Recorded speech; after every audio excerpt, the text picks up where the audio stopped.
রাত দেখে একটুখানি আছে, বেশিরভাগ সব খেয়ে ফেলেছে।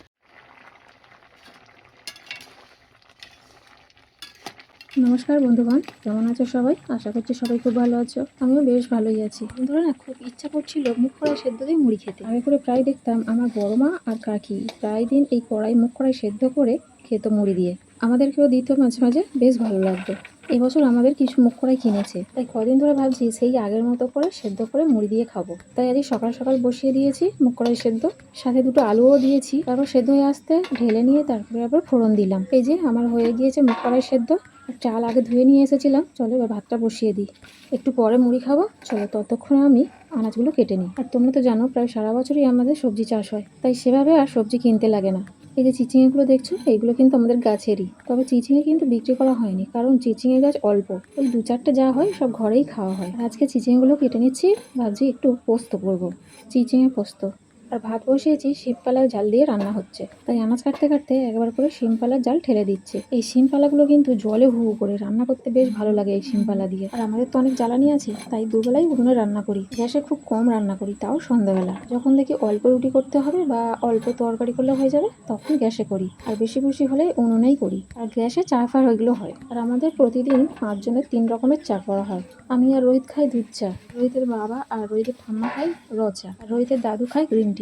যাই হোক, কথা বলতে বলতে চিচিঙেগুলোকে কেটে নিলাম। তবে এই শিম পালার জালে একদিকে ভালো, কিন্তু আরেকদিকে একটা সমস্যা আছে। সেটা হলো এই জাল দিতে দিতে আমি যদি কোথাও উঠে যাই, তখন একদম লিভে যাবে আর জ্বলতে চাইবে না, ধোঁয়াকার হয়ে যাবে। একবার উনুন লিভে গেলে সহজে জ্বলতে চায় না। উঠে যে একটু ঘাটে যাবো বা কিছু ধুতে যাবো, এসে দেখবো উনুন একেবারে লিভে গেছে আর ধোঁয়া হচ্ছে শুধু। চিচিঙেগুলো আমার কাটা হয়ে গিয়েছে, এবার তরকারিটা বসিয়ে দিয়ে একটু পোস্ত বেটে নেবো।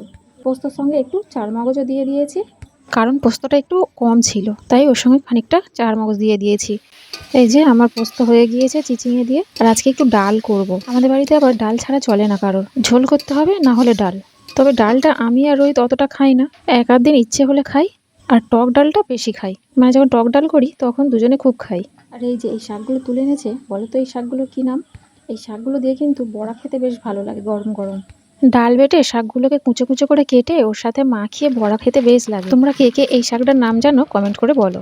তবে আজকে বড়া করিনি, আজকে সেদ্ধ করেছি, আলু ভাতে দিয়ে মাখিয়েছি। যাই হোক, রান্নাবান্না হয়ে গিয়েছে। তারপরে একটা পার্সেল অর্ডার করেছিলাম, সেটাই এসে গেছে। এটা আমি কোনোদিন ইউজ করিনি, আজকে প্রথমবার অর্ডার করেছি। দেখা যাক কেমন কাজ হয়। আর আজকে না বিকালে একটু গিয়েছিলাম মাঠে, গিয়ে দেখছি রোহিত যে সূর্যমুখী গাছগুলো লাগিয়েছিল, তোমরা তো দেখেছো ফুলগুলো কত বড় বড় হয়েছে। কিন্তু সমস্যাটা হচ্ছে যে পাখিগুলো তো এসে ভোরবেলা দানাগুলোকে খেয়ে নিচ্ছে। ফুলগুলো পাকেনি ভালো করে, কিন্তু তাও পাখিরা এসে সব দানাগুলোকে খেয়ে নিচ্ছে। যাতে পাখি না খায় তার জন্য কত কিছু করা হলো, জালও দেওয়া হয়েছে, কিন্তু তাও পাখিগুলো ঠিক খেয়ে নেয়। ওইটারও কত খেয়ে নিয়েছে, কত সাবধানে করে রাখা হয়েছে, তবু দানাগুলো খেয়ে নিচ্ছে। এইটা তো কিছুই নেই, সেটা আগে কাট। রাত থেকে বেশি খেয়ে ফেলেছে। ব্লেড নিয়ে দাদার কাছ থেকে বল, ব্লেডটা দাও। এর রাত দেখে একটুখানি আছে, বেশিরভাগ সব খেয়ে ফেলেছে।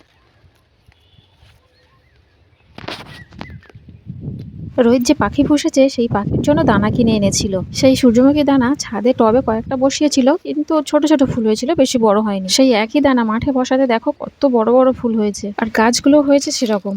এইটাতে পাখি খেয়ে নিয়েছিল, তাই জন্য কটা তুলে নিয়েছে। এখানে কটা দানা আছে, এটা কেটে নিতে হবে।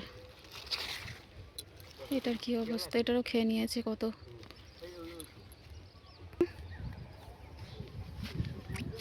ওইদিকে দেখো রোহিতের বাপি আর রোহিতের দাদু কড়াই তুলছিল। কড়াই তোলা হয়ে গিয়েছে, ওই যে মাথায় করে নিয়ে চলে যাচ্ছে।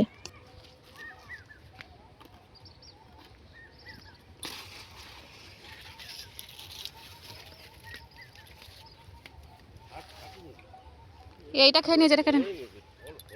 এইটা খেয়ে নিয়েছে, এটা কেটে নে।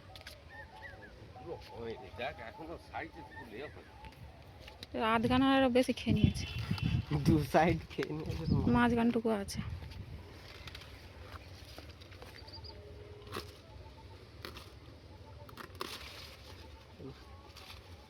দুটো উচ্ছে তোল দিনে,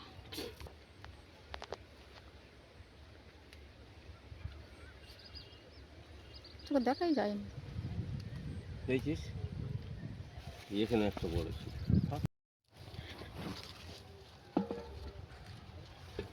রোহিতকে বললাম কটা উচ্ছে তুলতে, কালকে চচ্চড়ি করব। আর এদিকে দেখো কতগুলো টমেটো পেকেছে, আমি কটা তুলে নিলাম। গরমকালে টমেটোগুলো কি বলতো, শীতের টমেটো যেমন গলে যায়, গরমের টমেটো সেদ্ধ হতে চায় না। যাই হোক, মাঠে থেকে আমাদের বাজার করা হয়ে গিয়েছে, মানে উচ্ছে, টমেটো, ঝিঙে, কড়াই সবকিছুই তুলে নিয়েছি। চলো এবার বাড়ি যাওয়া যাক। ভিডিওটা তাহলে এখানেই শেষ করছি, দেখা হচ্ছে পরের ভিডিওতে। ততক্ষণ সবাই ভালো থেকো, সুস্থ থেকো। আর ভিডিওটা ভালো লাগলে একটা লাইক করে দেবে, চ্যানেলটাকে সাবস্ক্রাইব করে দেবে।